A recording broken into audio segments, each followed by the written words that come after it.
Hello friends, welcome to my channel বৈদিক planet. কেমন আছেন আপনারা?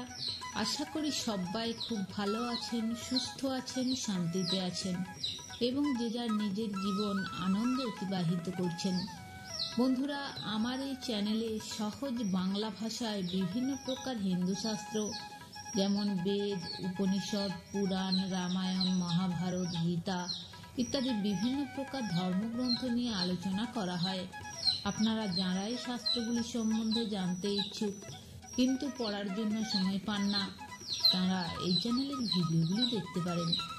বন্ধু, আপনি এই ভিডিওটি দেখছেন মানেই আপনি আধ্যাত্মিক জগতের মানুষ, হিন্দু ধর্মের প্রতি অনুরক্ত এবং আপনি অবশ্যই এটা মানেন যে গীতা, বেদ, পুরাণে লেখা কথাগুলি আজকের সময়েও কতটা প্রাসঙ্গিক। পুরাণ গ্রন্থে কথিত আছে যে ব্যক্তির বাড়িতে প্রত্যহ বেদ, পুরাণ, গীতা, রামায়ণ অথবা মহাভারত ইত্যাদি পাঠ হয়, সেই সাধুজনের সমস্ত দুরবস্থা কেটে যায়।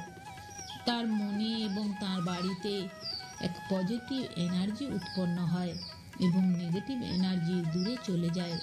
তাই তার মনের সকল ইচ্ছা পূরণ হয়। তাই বন্ধুরা, আপনাদের কাছে অনুরোধ, ভিডিওটি স্কিপ না করে অবশ্যই পুরো ভিডিওটি শুনবেন এবং কমেন্টে অবশ্যই আপনার মূল্যবান মতামত জানাবেন এবং চ্যানেলটি অবশ্যই সাবস্ক্রাইব করে রাখবেন এই ধরনের আরও নতুন নতুন ভিডিও পাওয়ার জন্য। তো বন্ধুরা, আজকে আপনারা শুনবেন বৃহৎ নারদীয় পুরাণ থেকে দ্বাদশী ও পূর্ণিমা ব্রত। তো আসুন শুরু করা যাক। ঋষিগণে সম্বোধিয়া কহে সুতমুনি, কহিতে লাগিল পুনঃ অপূর্ব কাহিনী। বলে শুনো ঋষিগণ আমার বচন, ব্রত বিষয়ে কিছু করিব বর্ণন। যেই ব্রত অনুষ্ঠান করিলে বিধানে, শ্রীহরি প্রসন্ন হন নিজ মনে মনে। সেই সব ব্রত এবে করিব কীর্তন, মন দিয়া শুনো বলি ওহে মুনিগণ। প্রতি মাসে শুক্লপক্ষে দ্বাদশী যে তিথি, অতীব পবিত্র তিথি শাস্ত্রের ভারতী। যথাবিধি সেই দিনে যে পূজে হরিরে, পরম তপস্যা ফল সে লভে অচিরে। ইহ আর পরলোকে সেই সাধুপর, লভয়ে পরম সুখ শুনো মুনিবর। অঘ্রাণের শুক্লপক্ষের দ্বাদশী, সেই দিন যদি কেহ থাকে উপবাসী। ক্ষীরোদ সায়রে সদা শ্রদ্ধা সহকারে, ভক্তিভাবে করে পূজা বিধি অনুসারে। মহাপুণ্য উপার্জন করে সেই জন, সে কারণ সেই দিনে করিবে পূজন। সেই দিন প্রাতঃকালে করি গাত্রোত্থান, প্রাতঃকৃত্যাদি করি সমাধান। শুক্লবাস পরিধান করি তারপর, গন্ধপুষ্প আদি দ্বারা করিয়া সাদর। নারায়ণে যথাবিধি করিবে পূজন, অনন্তর হোম ক্রিয়া করিবে সাধন।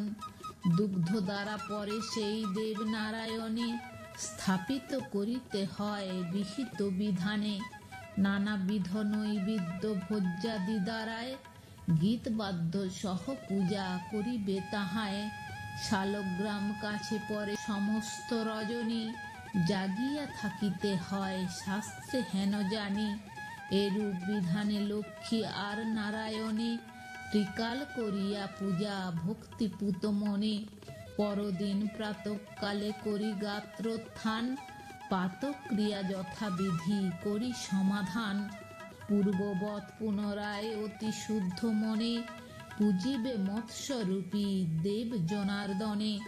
নারকেল জল আর ঘৃত সহ পরে, পায়স প্রস্তুত করি ভক্তি সহকারে।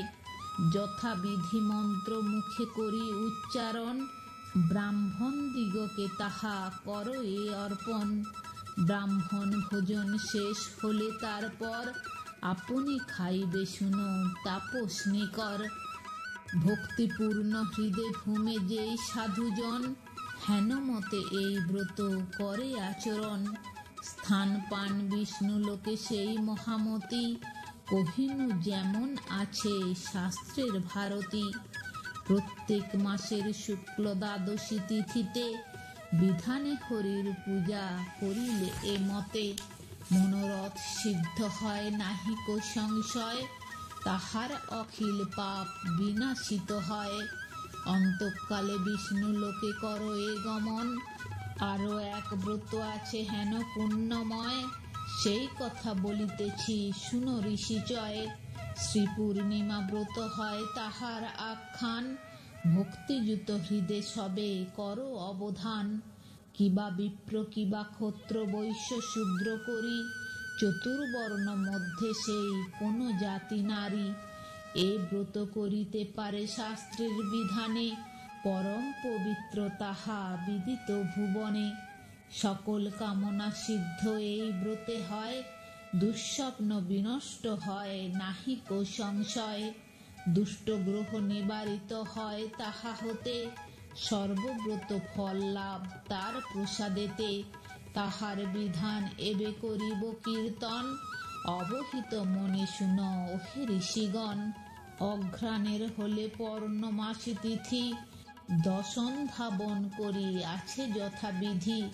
স্নান করি শুক্ল বস্ত্র করিয়া ধারণ, জলাশয় হতে গৃহে করি আগমন। পাদদ্বয় প্রক্ষালন করিয়া যতনে, ভগবান নারায়ণে সরি মনে মনে। নিত্য দেব পূজা ক্রমে করি সম্পায়ন, সংকল্প করিয়া পরে শুন মুনিগণ।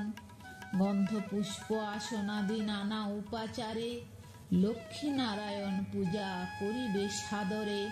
সেই কালে দেব পাশে পড়িবে পুরাণ, নৃত্য গীত বাদ্য আদি যেমন বিধান। দেবের সম্মুখে পরে চতুর্হস্তমিত, একটি স্থানডিল করি বিধানে নির্মিত। একবার দুইবার কিংবা তিনবার হোম ক্রিয়া করিবে শাস্ত্রের বিচার। শান্তি সুক্ত জপ পরে করিবে বিধানে, তারপর আসি পুনঃ দেব সন্নিধানে। পুনরায় ভক্তি ভরে করিবে পূজন, বিপ্রগণে পূজা শেষে করাবে ভোজন। আত্মীয় স্বজন আর ভৃত্যগণ শনে, ভোজন করিবে নিজে পুলকিত মনে। শাস্ত্রোক্ত বিধানে হেন করি উপবাস, প্রভু নারায়ণে পূজা করি 12 মাস। কার্তিক মাসের পরে তিথি পূর্ণিমায়, করিবে উদযাপন জানাবে সবাই। তাহার বিধান এবে করিব কীর্তন, শুনো মন দিয়া তবে ওহে মুনিগণ। চতুরস্র পরিমিত মণ্ডপ করিয়া, শোভিত করিবে তাহা পুষ্পমাল্য দিয়া। বিতান কিঙ্কিণী ধ্বজ প্রদীপ দর্পণ, চামর ইত্যাদি দিয়া করিবে শোভন। তাহাতে সর্বত ভদ্র রবে বিরাজিত, পঞ্চবর্ণময় তাহা জানিবে নিশ্চিত। পরে জলপূর্ণ ঘট করিয়া গ্রহণ, তদুপরি যথাবিধি করিবে স্থাপন। বিশুদ্ধ পরিষ্কৃত বসনেতে পরে, আচ্ছা দিবে পূর্ণ কুম্ভ বিশুদ্ধ অন্তরে। স্বর্ণরৌপ্য তাম্রে কুম্ভ অলঙ্কৃত করি, স্থাপিবে প্রভুর মূর্তি তাহার উপরি। লক্ষ্মীনারায়ণ মূর্তি করিয়া স্থাপন, পঞ্চামৃতে ভগবানে করি আরাধন। গন্ধ পুষ্প ভক্ষ ভোজ্য নৈবেদ্য দ্বারায়, পূজিবে ভকতি ভরে কহিনু সবায়। জাগিয়া থাকিবে রাত্রে দেবতা সম্মুখে, তাহাতে মঙ্গল হবে রবে মহাসুখে। নতুবা অভীষ্ট সিদ্ধ না হবে কখন, শুনো বলি মুনিগণ আমার বচন। পরদিন প্রাতঃকালে করি গাত্রোত্থান, পূজিবে শ্রী ভগবানে যেমন বিধান। দেবমূর্তি পুরোহিতে করিবে অর্পণ, দক্ষিণা দানিবে যাহা শাস্ত্রের নিয়ম। তারপর ভক্তি করি সাধ্য অনুসারে, ভোজন করাবে যত দ্বিজাতিগণেরে। তারপর করিবে আপনি ভোজন, উদযাপিত হবে ব্রত জানিবে তখন।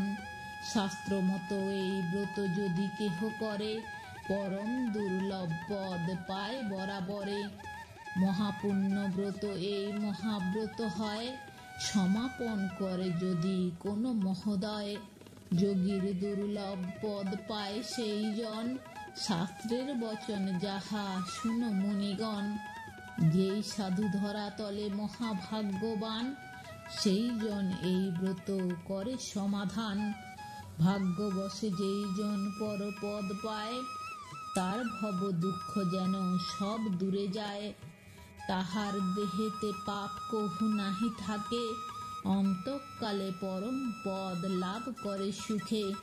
ধর্ম কথা পূর্ণ এই নারদ পুরাণ, ধর্ম বিনা আলোচনা নাহি হয় আন। ধর্মই ধার্মিককে সদা রক্ষা করে, ধর্মপথে থাকি সদা থাকো এ সংসারে। ধর্মহীন জন হয় পশুর সমান, শ্রীহরির নাম সদা মুখে করো গান। তো বন্ধুরা, আজ এই পর্যন্তই। ভিডিওটি যদি ভালো লেগে থাকে তাহলে লাইক, কমেন্ট, শেয়ার করে আপনার প্রিয় মানুষদেরও দেখার সুযোগ করে দেবেন এবং এই ধরনের ভিডিও আরও দেখার জন্য চ্যানেলটি সাবস্ক্রাইব করে পাশে থাকা বেল আইকনটি প্রেস করে দেবেন পরবর্তী ভিডিও নোটিফিকেশন পাওয়ার জন্য। সবাই ভালো থাকবেন, সুস্থ থাকবেন, আনন্দে থাকবেন।